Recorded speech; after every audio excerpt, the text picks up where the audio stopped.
ଓଡ଼ିଶାରେ ବିଜେପି ସରକାର କ୍ଷମତାକୁ ଆସୁ ଆସୁ ମୁଖ୍ୟମନ୍ତ୍ରୀ ମୋହନ ଚରଣ ମାଝୀଙ୍କ ଆଉ ଏକ ବଡ଼ ନିଷ୍ପତ୍ତି। ନବୀନ ସରକାରଙ୍କ ଲକ୍ଷ୍ମୀ ବସ୍ର ନାଁ ବଦଳାଯାଇ ହେବ ମୁଖ୍ୟମନ୍ତ୍ରୀ ବସ୍ ସେବା। ଆସନ୍ତୁ ସମ୍ପୂର୍ଣ୍ଣ ଖବରଟି ଜାଣିନେବା ପୂର୍ବରୁ ଆପଣ ଯଦି ଆମ ଚ୍ୟାନେଲକୁ ସବସ୍କ୍ରାଇବ୍ କରିନାହାନ୍ତି, ସବସ୍କ୍ରାଇବ୍ କରି ଘଣ୍ଟି ଚିହ୍ନକୁ ଦବାଇ ଅଲ୍ ଉପରେ ଦବାଇ ଦିଅନ୍ତୁ। ଓଡ଼ିଶାରେ ବିଜେପି ସରକାରଙ୍କ ଆଉ ଏକ ବଡ଼ ଯୋଜନା। ମୁଖ୍ୟମନ୍ତ୍ରୀ ମୋହନ ଚରଣ ମାଝୀଙ୍କ ବଡ଼ ନିଷ୍ପତ୍ତି, ଲକ୍ଷ୍ମୀ ବସ୍ର ନାଁ ପରିବର୍ତ୍ତନ କରାଯାଇ ହେବ ମୁଖ୍ୟମନ୍ତ୍ରୀ ବସ୍ ସେବା ଯୋଜନା।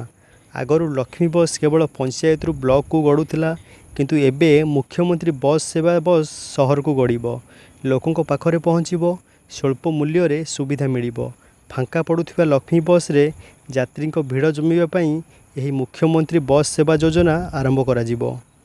ଆଗରୁ କେବଳ ବ୍ଲକ ଭିତରେ ରହିଯାଉଥିଲା ଲକ୍ଷ୍ମୀ ବସ୍ ସବୁ, ଏଣିକି କେବଳ ପଞ୍ଚାୟତରୁ ବ୍ଲକକୁ ନ ହୋଇ ସହରକୁ ଗଡ଼ିବ। ଗାଁ ଗାଁରେ ଲୋକଙ୍କ ପାଖରେ ପହଞ୍ଚିବ, ଲୋକେ ଯିବେ ସହରକୁ। ଏହା ହେଲେ ଯାତ୍ରୀଙ୍କ ସଂଖ୍ୟା ବୃଦ୍ଧି ପାଇବା ସହ ଲକ୍ଷ ଲକ୍ଷ ଟଙ୍କା କ୍ଷତିରେ ଚାଲୁଥିବା ଲକ୍ଷ୍ମୀ ବସ୍ ଦୁଇ ପଇସା ଭଲ ରୋଜଗାର କରିପାରିବ।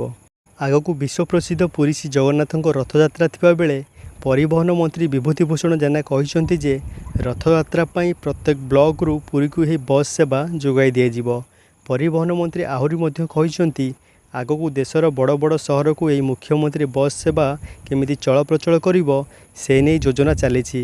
ଯେପରିକି ବିଶାଖାପାଟଣା, ତିରୁପତି, କଲିକତା, ମହାକାଳେଶ୍ୱର, ଅଯୋଧ୍ୟା, ବାରାଣାସୀ ଓ ବୃନ୍ଦାବନକୁ ଏହି ବସ୍ ଯାଇପାରେ ବୋଲି ଯୋଜନା ଚାଲିଛି।